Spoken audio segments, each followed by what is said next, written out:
そんな違い出ないかもしれない。もしかしたらここはね、そもそもそんな白くなってないんですよ。あ、違うわ。はい、皆さんこんにちは。車の大自然家シノピーです。今回はこちらシュアラスターの新商品、その名もシュアラスターレジンコーティング。どういうものなのかと言いますと、ミ塗装樹脂用のコーティング剤になります。で、シュアラスターでミ塗装樹脂に使える商品って言ったらタイヤコーティングプラス R、 あれがミ塗装樹脂にも使えるんですよね。タイヤコーティングっていう名前だから知らない人ももしかしたらいるかもしれないんですが、あれもミ塗装樹脂に使えます。で、今回はミ塗装樹脂用のコーティング剤がね、新発売ということで、車の大自然カカカで使い方とかどんな感じだったのかっていうのをご紹介いただけないかというご依頼をいただいたので、実際に使ってツヤの感じ、液剤の伸びとかスポンジはどんな感じだとか、そういうのをご紹介していけたらいいかなと思っております。そしたら早速外へレッツゴーレッツゴー。こちらがレジンコーティングですね。色あせたバンパーやフェンダーなどの黒ツヤ復活、ミ塗装樹脂用コーティング剤で、黒み復活、長期耐久約6ヶ月、あと UV 吸収剤配合で紫外線劣化を防ぐ、それとゴムパーツにも使える。このゴムパーツにも使えるってすごいありがたいんですよ。そのミ塗装樹脂ってこういったバンパーとかフェンダーとかね、いろんなとこに使われているんですが、白っぽくなってそれを黒く復活させたいわけじゃないですか。で、ここにも使おうって思った時にゴム素材の時あるんですよ。で、ゴム素材に使えないじゃんっていうケースがあるので、ゴムパーツにも使えるっていうのはすごくいいことだと思います。あとバイクのミ塗装樹脂とかも OK ですよといった感じですね。そしたら裏面特徴、増膜硬化タイプによる厚みのあるコーティング層でしっかりとした黒さと耐久性を実現。経年劣化により発火したミ塗装樹脂パーツの黒さ、ツヤを復活させます。で、 UV 吸収剤配合により紫外線劣化による発火から守ります。あとは細かな隙間や縁などにもしっかり塗り込めるテーパー加工の専用スポンジ付き。気になる。一旦ちょっと中見てみますか。付属されているのがまずタオルですね。それとこれが液剤か。こんな感じ。ガラスじゃない。これはありがたいね。で、スポンジがこれですね。テーパー角ついていて、これ隙間も塗り込みやすいと。で、3つついてます。そしたらちょっと使ってみますか。はい、そしたらこのフロントグリルがミ塗装樹脂で白っぽくなっているので、ここに塗ってみようかなと思います。使用方法を確認していきます。まずはあらかじめ施工箇所の汚れを洗い流し、水滴を拭き取ってください。汚れや油分、水分などが残っていると十分な効果が得られません。もうね、洗ってあって脱脂までしてあります。丸1、キャップを閉めたままボトルをよく振り、付属スポンジ柔らかい面に液剤を適量滴下します。最初は3滴程度が目安です。2番、ミ塗装樹脂パーツに均一に塗り伸ばし、付属クロスで軽く拭き上げてください。っていうことは待ったりしなくていいんだね。塗っても拭き上げちゃって OK。 めちゃめちゃ簡単です。で、ポイント、スポンジ先端を使うことでワイパーやボンネット下の隙間などもしっかり塗ることができます。あとは注意点ですね。容器を強く押すと中線が外れることがあるので注意する。あと、ミ塗装樹脂パーツ以外に付着した場合はすぐに拭き取る。劣化がひどいミ塗装樹脂など塗布面の状態によっては十分な効果が発揮されない場合があるので、繰り返し施工する。そのミ塗装樹脂パーツがすごい真っ白ですよと、結構劣化してますよっていう場合は、1回じゃなく、何回か塗ってあげてくださいということですね。あと、施工後24時間は触ったり濡らしたりしないようにする。これ重要ですね。天気予報の確認が必要になってきますね。で、続いて液剤効果が進行する恐れがあるので、使用後はしっかり密栓する。一度使用したスポンジは硬化するため再使用しない。かしこまりました。使ってみましょう。使い方はね、すごくシンプルでしたね。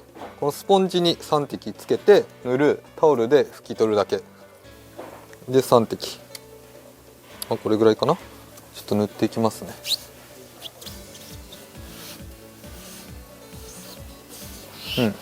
結構伸びる。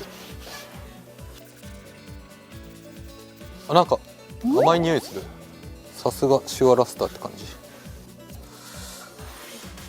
これね、このテーパー角があるおかげで奥が塗りやすい。このスポンジの設計はいいね。拭いていきます。はいはいはいはいはい。お、いいんじゃない。ギラギラのツヤっていう感じではないね。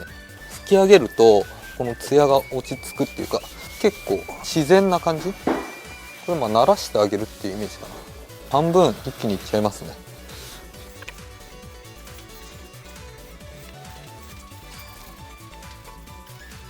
こういうところもちゃんと塗れるね。いい感じ。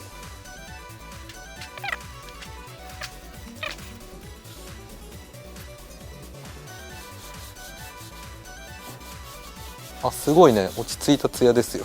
本当に。どうです？わかります？これマスキングテープを剥がせばしっかりわかると思います。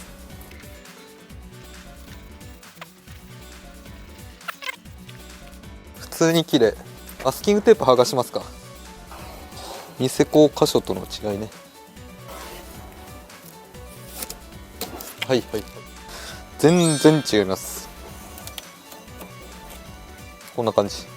本当そのいやらしいツヤではないんですよ。どうです？ええんじゃないですか。他のところもやってみますか。そしたら続いてここにも施工していこうと思います。でそこまでね白っぽいって感じではないんだけども、パッと見ちょっとミトソー樹脂っぽい感じするじゃないですか。けどゴムなんですよ。これがゴムにも使えない商品だったらここだけ白いままになっちゃうので、このゴムにも使えるっていうのが非常にありがたいですね。塗ったら拭いていきます。ちょっと傷っぽいのも目立たなくなった。はい、こんな感じですね。ツヤ出てます。ツヤっていうか黒さが蘇ったみたいな。ツヤって感じではないんだよな。そしたら続いてワイパー下の部分ですね。ここはもう鉄板ですよ。鉄板。ミトソー樹脂が白くなる鉄板箇所、ここに使っていきます。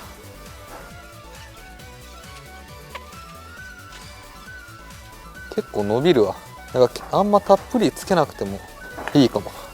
ちょっとねつけすぎちゃった感があります。拭いていきます。黒くなりました。これコーティング剤とかでも似たような話をしているんですが、ツヤが出過ぎちゃうやつは逆にムラのリスクがあるので、ほんと結構落ち着いた黒さなので、そのムラとかには結構なりにくいんじゃないかな。一応ここまで施工してあって、向こう側が未施工です。全然違うのはわかると思います。あとはゴムパーツにもいけるということなので、こういったウェザーストリップにも施工することができます。こういうところね。カメラに映ってないところをやるなってすごいね、いつも思うんですよ。ほいほいほいほい。いいね。ウェザーストリップ。じゃじゃん。ツヤ出てます。こっち側のウェザーストリップが白くなってます。普通にここなんか水拭きしても汚れは取れるけど、白さっていうのは回復しなかったです。こういうところにもいけるっちゅうことよ。でこっち側はこのテーパーがついてるから塗りやすい。でこの先っぽでこの隙間を塗ってっちゃう。どうやであとは拭いていくだけ。めっちゃ綺麗になった。わかる？ここね、このゴムパーツは特にツヤって感じではないです。新品のゴムに戻ったような感じ。いいじゃん。あとこういったモールとかね、こういうところも結構白っぽくなるので使っていきます。もう奥のゴムも濡れちゃう。あとは鳴らすだけ。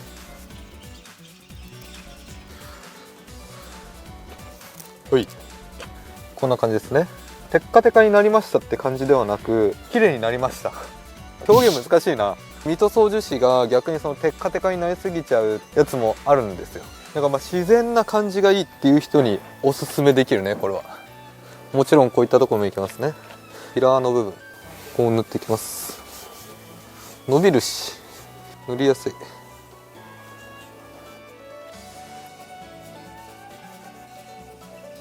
そんな違い出ないかもしれない。もしかしたらここはね、そもそもそんな白くなってないんですよ。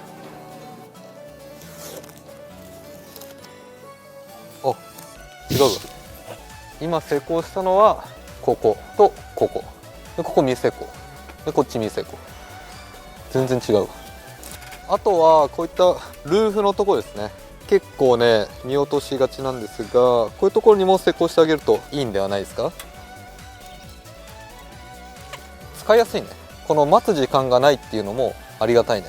もし仮に劣化がひどくて、あれまだちょっとムラっぽくなってるなとか、まだ白っぽいなって思ったら何回かに分けて塗ってあげると。これねいいわ。このボトル瓶のやつって結構こうやって出さないといけないんですよ。けど医療用の目薬みたいな、そんな感じ。ほんと柔らかいねボトルです。でこれ押しすぎると中線外れるみたいなので注意してください。そしたらマスキングテープを剥がしていきます。この部分ですね。だから特徴は本当にツヤを主張していないっていうところかな。嫌なツヤじゃない。とりあえず今日はここまでにして、24時間ちょっと硬化させないといけないので、24時間以降水かけたりして洗ってみたりして、すぐに落ちちゃわないかとかね、その辺も最後見ていけたらいいなと思います。はい、そしたら1日が経過しました。わかりますね。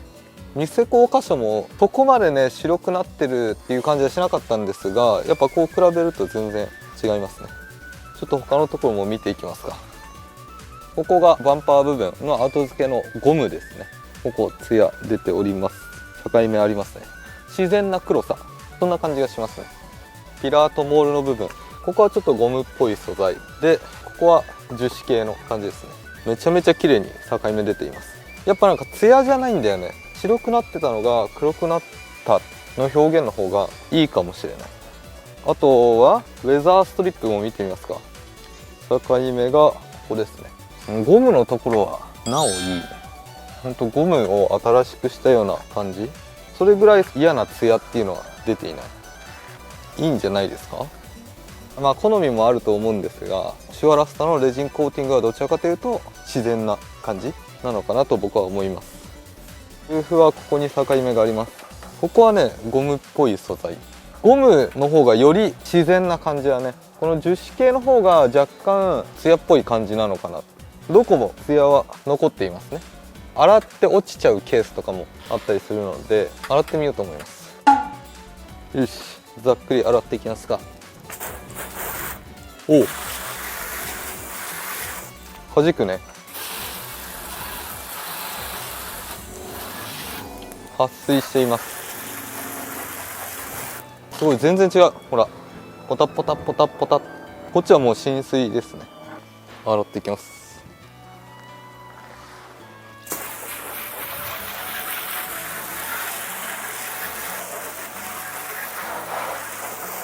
なんかいいね、この感じも。すごいね。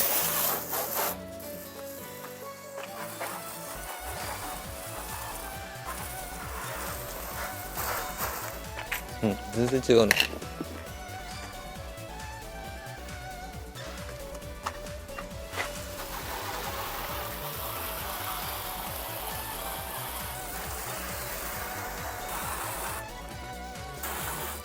弾いてます。一通り洗って拭き上げてから再度ちょっとツヤを見ていこうと思います。洗って拭き上げまで行いました。ビフォーアフターって感じですね。明らかに右の方が黒いっていうのがわかると思います。でこのグリル自体もそんなね真っ白だなっていう感じはしなかったんですよ。けどこう塗ってみると結構ね発火してたっていうのがわかるぐらいこっちの方が黒い。ちょうど境目の部分アップにしてみました。こっちの方がやっぱいいよね。これピラーの部分です。